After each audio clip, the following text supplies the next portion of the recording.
siwabeka phambi kwakho. Nansi Thixo nezikhungo zethu, siphe Thixo impendulo. Nanku umnikelo wabantwana bakho, bawuzise Thixo e-altareni kumkani wengcwalisi, mhlekazi omuhle, wena thende lamanzi aphilileyo, Kristu ndlela enye. Kulinyange lemihla ungusonini nanini, uyinzulu yemfihlakalo, uyinzulu Thixo yesimanga, ngokugcwalisa umhlaba kanye nezibhakabhaka ngobukhulu namandla akho, Thixo wethu olungileyo.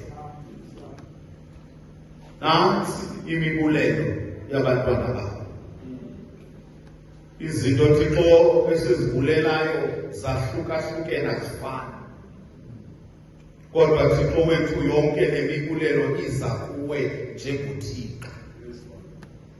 Siza Thixo wethu ngokucengwa ligazi lakho elaphalala kwintaba yaseGolgotha.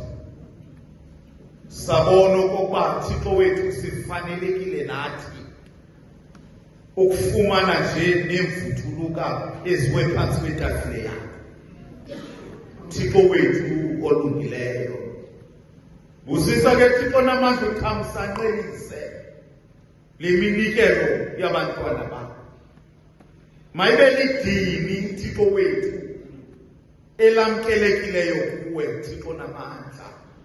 Siyaqhumisa esibingelelweni Thixo wethu namandla, mawuthi lo msi Thixo wethu namandla ungaphansi kodwa ukuvuyise Thixo wethu namandla, so that uzokwehlisa ezinye izibusiso ezidlula ezi Thixo wethu namandla. Sivile Thixo namandla ngoDavide okoba wena uyehla uhlale endumisweni yabantu bakho, yindumiso yethu le Thixo wethu namandla.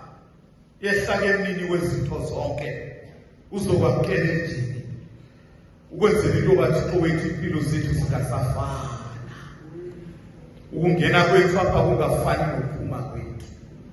Thamsanqelisa ke lo mnikelo Thixo wethu namandla, uwandise ulingana umsebenzini webandla lakho Thixo wethu. Sikelela ke apho usuka khona lo mnikelo, inhliziyo zahlukahlukene azifani, ezinye ziyagcoba ziyavuya, ezinye ziyalila Thixo wethu namandla. Babonga abantu bakho kuba benyanzelekile uba mababonge, kodwa deep down bathi kodwa kube nini nathi nabo Thixo wethu abatsho njalo. Yamkela le mibulelo Thixo namandla, ubenzele inceba. Kaloku wena umsoze inceba nje Thixo wethu namandla. Siyathandaza ke, basikelele abantu bakho, usikelele iimpokotho zakho, usikelele imisebenzi abasebenza kuyo. Bathi nalabo abasazi isiphathu bakho abadinga imisebenzi, ngokufaka kule ngokuzithi wethu waphe imisebenzi Thixo wethu namandla. Siyabathandaza.